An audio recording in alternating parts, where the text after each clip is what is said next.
నాలా కన్వర్షన్కు 30 లక్షల లంచం, ఎకరానికి 1,00,000 చొప్పున డిమాండ్ ఏసీబీకి చిక్కిన మేడ్చల్ జిల్లా షామీర్పేట తహసీల్దార్. ఇది ఇంకో కోణంలో వస్తున్నది ఆరోపణ. ఏ విధంగా ల్యాండ్ సెటిల్మెంట్ చేయడానికి 30 లక్షలు డిమాండ్ చేసింది అని చెప్పి ఈ ఆరోపణ కూడా వస్తున్నది. మరి ఏది నిజం అనేది తేల్చి చెప్పాల్సింది ఏసీబీ అధికారులు. అక్కడ ఉన్న రైతు ఏమంటున్నాడు, ఎకరానికి 1,00,000 చొప్పున నాలా కన్వర్షన్ చేయడానికి లంచం అడిగింది అని చెప్పి రైతు చెప్తా ఉన్నాడు. ఎంఆర్ఓ ఏమంటున్నది, ల్యాండ్ సెటిల్మెంట్ చేయడానికి 30 లక్షల రూపాయలు మాట్లాడినాము అని చెప్పి చెప్తా ఉన్నది. మరి పేపర్లో రాసిన దాని ప్రకారం చూసుకున్నట్టయితే ఇక్కడ ఏసీబీకి మాత్రం దొరికింది. ఇది షామీర్పేట తహసీల్దార్ చేసిన నిర్వాహకం. అయితే ప్రజలారా ఒకరు గుర్తుపెట్టుకోండి, మనకు ఆర్థిక సంక్షోభం వస్తుంది అని మనం అనుకుంటున్నాం, కానీ వీళ్ళు ఆల్రెడీ డబ్బులు సంపాదించుకొని స్విస్ బ్యాంకులలో దాచుకున్నట్టున్నది ప్రభుత్వ అధికారులు. కోటాను కోట్లు వాళ్ళు వెనకేసుకున్నట్టున్నది. ఒక్కొక్కరు కోట్లు మొత్తం బిల్డింగ్లు ప్లాట్లు అక్కడిక్కడ మొత్తం వెనకేసుకొని బాధ్యాప్తగా టైం పాస్కు జాబులు చేస్తున్నట్టున్నది. ఎందుకంటే రోజొకరు బయటపడుతున్నారు. తహసీల్దార్లు కాకపోతే సబ్ రిజిస్టార్లు కాకపోతే ఇంకా వేరే డిపార్ట్మెంట్లు కాకపోతే ఇంకా ఎవరు వాడితే వాళ్ళు. మన రీసెంట్గా మహిళా ఎస్ఐ లంచం తీసుకుంటూ బయటపడ్డది. ఆ బండి డిక్కీలా ఓపెన్ చేస్తే అట్లా పైసల గట్టలు దొరికినాయి. చూడండి ఎంత ప్రేరేపిస్తున్నారో. అంటే అధికారుల తప్పిదమే కాదు, ఇలా ప్రజల తప్పిదం కూడా ఉన్నది. ఎందుకు అంటే అవసరం. ఏదైనా పని కావాలి అంటే వాళ్ళ చుట్టూరు తిరిగి నిర్వహణుడు కంటే వాళ్ళు 10-5 వారెస్ట్ చేసుకుందాము అనే ఆలోచనలో పబ్లిక్లలో కూడా ఉన్నది కాబట్టే అధికారులు లంచానికి మరిగి లంచాలు తీసుకుంటున్నారు. ఎస్, నేను ఇంతకుముందు వీడియోలో కూడా ఏం చెప్పినా, గౌరవనీయులు ముఖ్యమంత్రి గారు మీరు ఏడికి పోయి అప్పులు తేవాల్సిన అవసరం లేదు. రెవెన్యూ శాఖ, రిజిస్ట్రేషన్ శాఖ, ఆర్ఎండ్బి శాఖ, పంచాయరాజ్ శాఖ, ఇరిగేషన్ శాఖ, ఇంకేమైతే బడా శాఖలు ఉన్నాయో అలా బడా అధికారుల సోదాలు చేయండి. దగ్గర ఒక 50,000 కోట్లు మీకు రికవర్ అవుతాయి అని చెప్పిన. ఆ 50,000 కోట్లు ఎట్లా రికవర్ అవుతాయి? మొత్తం లంచాల సొమ్ము, ఆదాయానికి మించిన అక్రమాస్తులు మొత్తం అదన్నీ కూడబెట్టిన లంచాల సొమ్ము మొత్తం ప్రభుత్వానికి జప్తు అవుతుంది. ఇప్పటికైనా చెప్తున్నా, ఆ పని చేయండి దయచేసి. ఇక చూడండి, ఎంఆర్ఓ దగ్గరనే 30 లక్షలు డిమాండ్ చేసి దొరికింది అంటే, ఇంతకుముందు నాలా కన్వర్షన్ చేయాలన్నా కూడా ఎంత డిమాండ్ చేసిందో, ఇంతకుముందు ఎన్ని పట్టాలు చేయాలన్నా కానీ అన్ని పైసలు జమ చేసిందో, ఒక్కొక్క పట్టకు ఎన్ని వేలు లంచం తీసుకున్నదో, పెద్ద బిట్లకు ఎన్ని లక్షల లంచం తీసుకున్నదో. మొదటిసారి అయితే ఇలా దొరకరు కదా. ఇదివరకు లంచాలు తీసుకొని చెయ్యి బండవారిపోయి ఉంటుంది.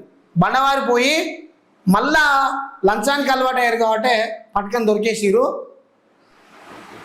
చిప్ప గుర్తింటారు. ఇంకా నిజం చెప్తున్నా, ఈ మన తెలంగాణలో గిట్లా కాదు, తమిళనాడులో కొత్తగా ముఖ్యమంత్రి గారు అయ్యారు, తలపతి విజయ్ గారు ఒక బహుమానం ప్రకటించారు. లంచం తీసుకునే అధికారిని కనుక మీరు దొరకబట్టిస్తే 1,00,000 రూపాయల బహుమతి ఇస్తాము అని చెప్పి ప్రకటించిండు. తెలంగాణలో కూడా ఇదే స్కీమును ఇంప్లిమెంట్ చేస్తే ఎన్నో వేల అధికారులు బయటపడతారు. వేలు కాదు, లక్షల మంది అధికారులు బయటపడతారు. ఒక్కొక్క లాస్టులు 1,000 కోట్లు ఉంటాయి. చూడడానికి ఇన్షర్ట్ వేసి నార్మల్ ప్యాంట్ వేసి ఉత్తగానే అట్లా మీదికి మాట్లాడతారు, కానీ వాళ్ళ వెనుక పుట్టలు తవ్వుతా అంటే మొత్తం గుట్టలు బయటపడతాయి. అటువంటి అధికారులు మన తెలంగాణలో ఉన్నారు. Main stamps and registration, revenue, ఆర్ఎండ్బి, ఇరిగేషన్, ఇవి పెద్ద ఇంకా ఘోరమైన స్కామ్లు ఏర్పడాయి. మొన్న ఒక బీహార్లో అనుకుంటా, బీహార్లోనా ఎక్కడో వచ్చింది, 10 మంది ఐఏఎస్లు కలిసి ఒక పెద్ద స్కామ్ చేసిరట. ఏ భారతదేశం వెనుక పోమంట పోదా, ఎవరికి వాడు దోసుకుంటున్నాడు, దాచుకుంటున్నాడు. బస్ అంతే. ఇక నువ్వేనవో ఆ దాచుకున్న సొమ్ము కాకుండా ప్రభుత్వం నుండి వచ్చే జీతాలు, ఇంక్రిమెంట్లు, టీఏలు, డిఏలు, కార్ అలవెన్సెస్, ఏసీలు, పర్సనల్ ఖర్చులు మొత్తం అవి కూడా ప్రభుత్వం నుండి నెలకు 1,00,000-2,00,000 రూపాయలు అట్లా కూడా తింటారు. అటు ప్రభుత్వ సొమ్ము తింటారు, ఇటు లంచాల సొమ్ము తింటారు, ఇటు ప్రజల దగ్గర నుంచి వచ్చే పైసలను గుంజుకుంటారు, సేవింగ్ చేసుకుంటారు, ముడ్డి బలుగా పొట్టలు పెంచుతారు. ప్రభుత్వ అధికారులు. ఎస్, నేను చెప్పింది తప్పా రైటా మీరు చెప్పండి.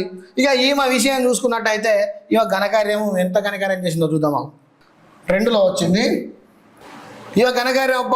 ఒక మహిళ ఉండి చూడిగా ఏమయ్యా, మీరు ఇంతకుముందు ఒక వార్త చూసి ఉంటారు. ఒక మహిళా తహసీల్దారు ఎంత పడితే గంత లంచాలు తీసుకుంటుంది అని చెప్పి భర్త డైరెక్ట్గా దొరకబట్టించి ఆత్మహత్య చేసుకున్నాడు. ఏడా చూసినా లంచాల సమ్మె వస్తుంది అని చెప్పి మీరు చూసే ఉంటారు ఆ వార్త. మళ్ళీ ఒకసారి చూడండి, అవి ఒక గంట నడుపుతుంది కథ. రైట్, ఎకరానికి 1,00,000 చొప్పున డిమాండ్. ఏసీబీకి చిక్కిన మేడ్చల్ జిల్లా షామీర్పేట తహసీల్దార్. మేడ్చల్ జిల్లాలో మరో అవినీతి తిమింగలం బయటపడింది. ఏసీబీకి రంగారెడ్డి రేంజ్ డిఎస్పీ ఆనంద్ ఆధ్వర్యంలో నిర్వహించిన దాడుల్లో షామీర్పేట తహసీల్దార్ లంచం తీసుకుంటూ రెడ్ హ్యాండెడ్గా పట్టుబడింది. అలియామాబాద్ గ్రామంలోని 30 ఎకరాల భూమికి నాలా మార్పిడి కన్వర్షన్ అనుమతులు ఇవ్వడం కోసం తహసీల్దార్ సుచరిత ఎకరానికి 1,00,000 చొప్పున మొత్తంలో డిమాండ్ చేసింది. 1,00,000 ప్లస్ 30 ఎకరాలు 30 లక్షలు డిమాండ్ చేశారు. దీంతో బాధితురాలు ఏసీబీని ఆశ్రయించారు. ఏసీబీ అధికారులు పక్కా ప్లాన్ ప్రకారం మంగళవారం తహసీల్దార్ private driver Nagaraju alias Nagesh బాధితులు 2 లక్షల అడ్వాన్స్ నగదు అందజేస్తుండగా రెడ్ హ్యాండెడ్గా పట్టుకున్నారు. డ్రైవర్ ద్వారా లంచం స్వీకరిస్తున్న వ్యవహారాలపై కీలక ఆధారాలు సేకరించిన అధికారులు తహసీల్దార్ సుచరితను సుదీర్ఘంగా ప్రశ్నించారు. ఈ కేసులో కీసర ఆర్డీఓ రాజేష్ను కూడా విచారించారు. అనంతరం A1గా తహసీల్దార్ సుచరితను, A2గా డ్రైవర్ నాగేష్ను అరెస్ట్ చేసి నాంపల్లి ఏసీబీ ప్రత్యేక కోర్టులో హాజరుపరిచారు. ఇంకొకటి చెప్పాను నా బ్రదర్, ఒక్క సమాచారం ఎవరి దగ్గర ఉంటుంది? ఎంఆర్ఓలైనా, ఎంపీడీఓలైనా, ఆర్డీఓలైనా, ఎస్ఆర్ఓలైనా, ఇరిగేషన్ డిపార్ట్మెంట్లో ఏఈలు, డిఈలు అందరూ లట్టు పొట్టు అందరూ వాళ్ళ పూర్తి ఇన్ఫర్మేషన్ ఎక్కడ దొరుకుతుంది తెలుసా? వాళ్ళ ఫ్యామిలీలనో, వాళ్ళ బంధువులనో, వాళ్ళ అక్కలనో, చెల్లెలనో వాళ్ళు వీళ్ళని అడిగితే వాళ్ళు సమాధానాలు చెప్పరు. ఏకైక వ్యక్తి ఒకడే ఉంటాడు వాళ్ళకు బినామీలుగా, అదే కారు డ్రైవర్. కారు డ్రైవర్కు ప్రతి ఒక్కటి క్షుణ్ణంగా తెలుస్తుంది, పిన్ టు పిన్.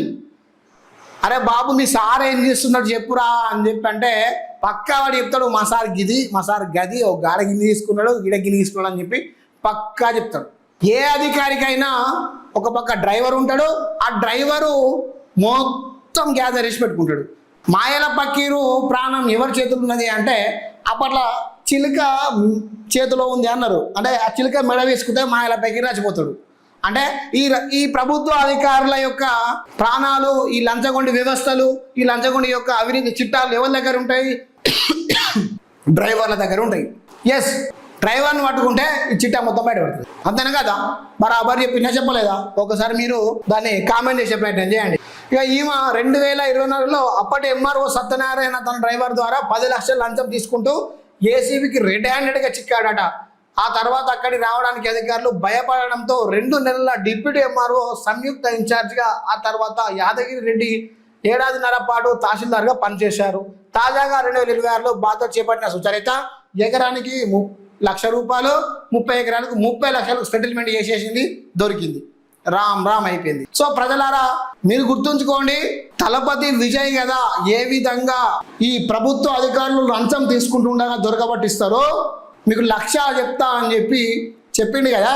ఇదే తెలంగాణలో కూడా ముఖ్యమంత్రి గారు ఈ స్కీమ్ తీసుకొస్తే లక్షలు అధికారులు మొత్తం ఎట్లరికైనా తవ్వుతా అంటే పుట్టల నుంచి పాములు పిల్లలు కదా ఎన్ని గడ్డెళ్తూనే ఉంటా ఉంటాయి.